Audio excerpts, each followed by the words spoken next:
જય સિયારામ દરેક મિત્રોને જય સિયારામ જય સિયારામ જય સિયારામ। તો મિત્રો તમે બધા કેમ છો? તમે બધા મજામાં છો?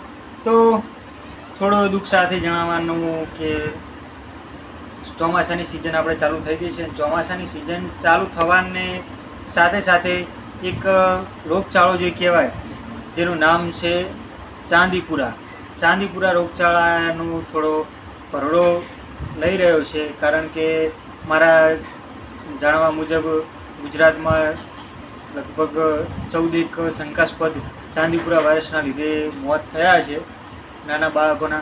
તો મિત્રો જાણવાની બાબત તો એવી છે કે આપણે સાચવવાનું છે, કેમ કે કોરોના જેવી મહામારીમાં પણ આપણે સાચવ્યું છે, તો આ ચાંદીપુરા વાયરસમાં પણ આપણે સાચવવાનું છે।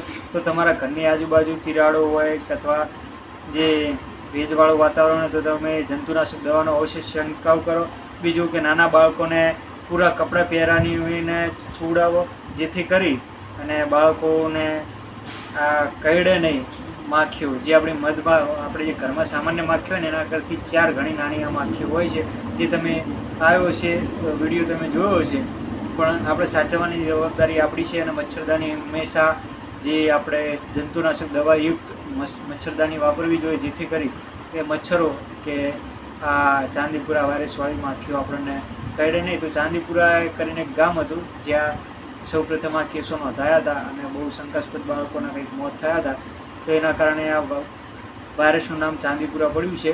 તો આપણે સાવચેતી લેવાની આપણે જરૂર છે, કારણ કે સરકાર છે એ સરકાર કોઈ બધાને ઘેર ઉઠાડવા ના આવે કે લો તમે ઉઠો એટલે તમને વાયરસ ના થાય, પણ આપણે જાતે પોતપોતાને જે કહેવાય કે સાવચેતી રાખવાની છે, જેથી કરી અને આપણા ઘરમાં કોઈ પણને આ વાયરસની ઝપેટમાં ના આવીએ।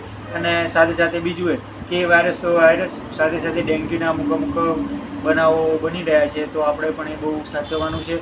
અને હંમેશા કોઈ પણ ખાવાની વસ્તુ હોય એ બધી તમે સાચવીને રાખો, જેથી કરી મધમાખીઓ ના બેસે અને આપણને રોગચાળાની ભીતિમાંથી આપણે બહાર નીકળી શકીએ। તો મિત્રો તમે સાચવજો, સાથે સાથે તમારા પરિવારને સાચવજો અને સાથે સાથે તમારા આડોશી પાડોશીને સરસ માહિતી આપજો, જેથી કરી અને આપણા ગામમાં, આપણી શેરીમાં, આપણા લાઇનમાં, આપણા ઘરમાં અને આપણા કોઈ પણ સ્વજનમાં આ વાયરસ આવતો અટકાવી શકાય।